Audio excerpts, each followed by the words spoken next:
નમસ્કાર બાલમિત્રો, યુટ્યુબ ચેનલમાં આપનું હાર્દિક સ્વાગત છે. આજે આપણે ભાગ નંબર 80માં સરવાળા, બાદબાકી, ગુણાકાર અને ભાગાકારના દાખલાનું સોલ્યુશન મેળવશું. સરવાળાની અંદર સરવાળાનો સામાન્ય અર્થ એવો થાય કે એક સંખ્યામાં બીજી સંખ્યાનો ઉમેરો કરવો. તેના માટેનું ચિહ્ન જે છે તે આવી રીતનું વત્તાકારનું આવે છે, એને વત્તા વંચાય છે. સરવાળા માટે તટસ્થ સંખ્યા શૂન્ય છે. શૂન્યને નો કોઈપણ સંખ્યા સાથેનો સરવાળો તો જે તે સંખ્યા જ મળે છે.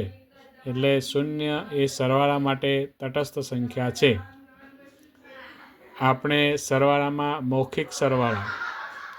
મૌખિક સરવાળા કરવા માટે બે અંકોની સંખ્યાઓના સરવાળામાં જો એકમના સ્થાનમાં શૂન્ય હોય તો દશકના સ્થાનમાં અંકોનો સરવાળો થાય છે તથા એકમના સ્થાનમાં શૂન્ય મુકાય છે. દાખલા તરીકે અહીંયા 40 + 50 = 90 થાય. કારણ કે આપણે આવી રીતની જ્યારે રકમ હોય તો એકમના સ્થાનમાં શૂન્ય જે છે તો શૂન્ય મૂકવામાં આવે છે અને દશકના અંકનો સરવાળો એટલે કે 4 + 5 એટલે 9 એટલે 90 થાય. આવી રીતે ક્રમશઃ આગળ ચાલે. જેમ કે 100, 200, 300 તો અહીંયા એકમ અને દશકના સ્થાનમાં શૂન્ય છે. તેથી અહીંયા એકમ અને દશકના સ્થાનમાં 2 શૂન્ય આવશે અને 100ના સ્થાનનો સરવાળો એટલે કે 100 + 2 + 3 એટલે 6 ને એકમ દશકના 2 શૂન્ય એટલે આપણો જવાબ આવશે 600. તેવી જ રીતે હજારના સ્થાનનો સરવાળો કરીએ તો તે જ પ્રમાણે એકમ દશક 100માં 3 શૂન્ય આવે અને હજારના સ્થાનનો સરવાળો 2, 3 અને 4 એટલે કે 3 ને 2 5 ને 4 9 એટલે આપણો જવાબ આવશે 9000. તો આવી રીતે મૌખિક સરવાળા જે આપણે કરી શકીએ. ત્યારબાદ વધીવાળા સરવાળા, તો એમાં આપણે જોઈએ તો 256 + 368 + 179 નો સરવાળો કરો. આવી રીતની જ્યારે રકમ હોય ત્યારે આપણે કેવી રીતે સરવાળા કરીશું? તો સૌપ્રથમ એકમના સ્થાનનો સરવાળો 6 ને 8 14 ને 9 23 થયા એટલે 2 ને 3 એકમમાં 3 દશકમાં 2 એટલે અહીંયા 23નો તગડો અને વિધિ પડી 2 વધી એટલે 23 2 દશક એટલે દશકના સ્થાનમાં 2 અહીંયા આવશે. હવે દશકનો સરવાળો કરીશું તો 2 + 5 + 6 + 7 5 ને 2 7 ને 6 13 ને 7 20 દશક થયા એટલે દશકનું શૂન્ય એટલે 20 દશક એટલે 200 થાય. એટલે 200માં 0 અને વૃદ્ધિ આવી 2 એટલે અહીંયા 100ના સ્થાનમાં 2 આવ્યા. હવે 100ના અંકોનો સરવાળો કરીએ તો 2, 4, 5 અને 3 8 એટલે 800. એટલે હવે સંખ્યા કેવી રીતે વંચાશે? તો 803. તો આવી રીતે આપણે સરવાળા જે છે તે આપણે કરી શકીએ. અહીંયા કેટલીક રકમો પ્રેક્ટિસ વર્ક માટે આપેલી છે. તો 1-2 દાખલા આપણે જોઈશું, પછી તમારે જાતે પ્રયત્ન કરીને તેનો જવાબ શોધવાનો છે. સમજો કે આગળ આપણે જોયું તેમ અહીંયા દશક 90 + 70.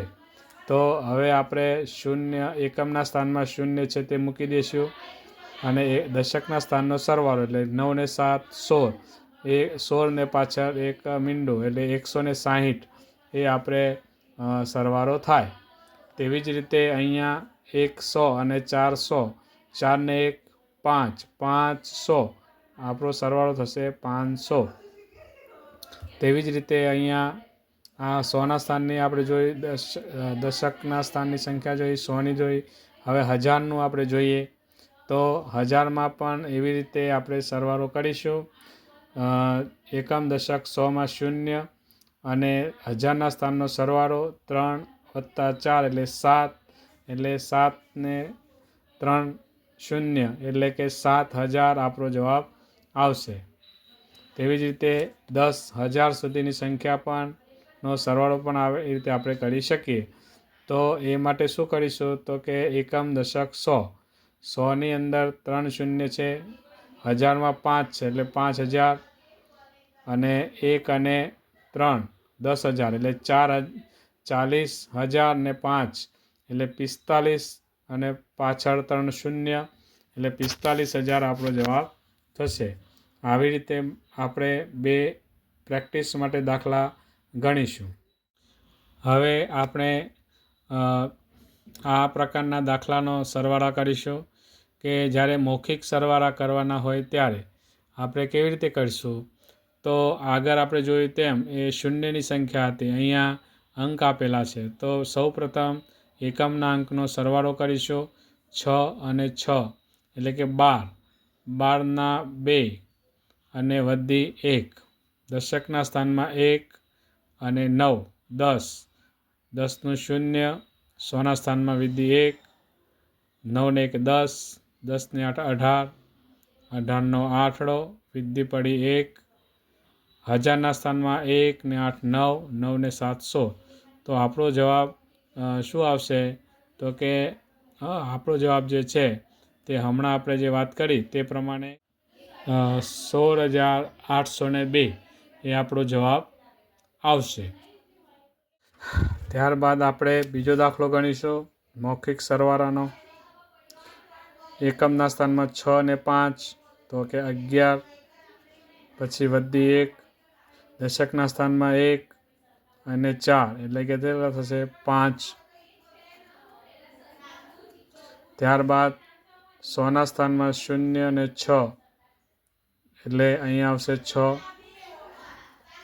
ત્યારબાદ હજારના સ્થાનમાં 7 અને 9 એટલે 16, 16નો છગડો વિધિ પડી 1. હવે 10,000ના સ્થાનમાં આપણે 8 એક જ છે અને 1 9 એટલે 96,651 એ આપણો જવાબ થશે. તો આવી રીતે આપણે સરવાળા, મૌખિક સરવાળા કરી શકીએ. ત્યારબાદ આપણે હવે મોટી સંખ્યાનો પણ આપણે સરવાળો કરી શકીએ. અહીંયા 2 રકમનો સરવાળો કર્યો, અહીંયા આપણે 3 રકમના સરવાળા કરીએ. તો આમાં પણ આપણે એ જ પદ્ધતિ મુજબ કરીશું, ફક્ત સંખ્યાનું સ્થાન બદલાય છે. અહીંયા એકમના સ્થાનમાં 3 ને 9 12 ને 5 17, 17ના 7 પછી વિધિ 1. દશકમાં 2 ને 3 દશક, 0 અને 4 એટલે 3 ને 4 7 દશક. તેવી જ રીતે 100ના સ્થાનમાં 6, 0 અને 6, 6 ને 6 12, 12નો બગડો વૃદ્ધિ પડી 1. એટલે હવે હજારના સ્થાનમાં અહીંયા જોઈએ તો 8 છે, અહીંયા 9 છે. 8 ને 9 17 અને 1 18, 18નો આઠડો આવશે વૃદ્ધિ પડી 1. હવે 10,000ના સ્થાનમાં 8 ને 1 9 છે, આગળ કોઈ 10,000ના સ્થાનમાં નથી એટલે 9. તેવી જ રીતે લાખની સંખ્યામાં પણ બીજી સંખ્યા નથી એટલે 7ના 7 એટલે આપણો જવાબ આવશે 7,98,277. તો આવી રીતે આપણે મોઢે સરવાળા કરી શકીએ મૌખિક ગણતરી કરીને. 1 2 3 4 મોટી સંખ્યા એટલે કે 5 અંકની સંખ્યા હોય, 5 મોટી સંખ્યા, તો એનો સરવાળો પણ આપણે એવી રીતે જ કરશું. એકમમાં સ્થાનમાં એક સંખ્યાનો સરવાળો, અહીંયા 0 6 3 9 ને 5 14 ને 4 18, 18નો આઠડો વિધિ 1. દશકમાં 1 દશક ને 3 4 0 0 0 એટલે 4ના 4 આવશે. ત્યારબાદ 100ની સ્થાનમાં અહીંયા 6 ને 6 12 અને 0, 12નો બગડો વિધિ આવશે 1. હજારના સ્થાનમાં શૂન્ય છે એટલે આપણે આવશે 1. તેવી જ રીતે હવે પછી 10,000ની સ્થાનની અંદર ફક્ત 6 છે એટલે 6 આવશે એટલે આપણો જવાબ આવશે 61,248. આજે આપણે સરવાળાના દાખલાનું સોલ્યુશન મેળવ્યું. હવે પછી આપણે ભાગ નંબર 81માં મળીશું બાદબાકીના દાખલા સાથે. નમસ્કાર.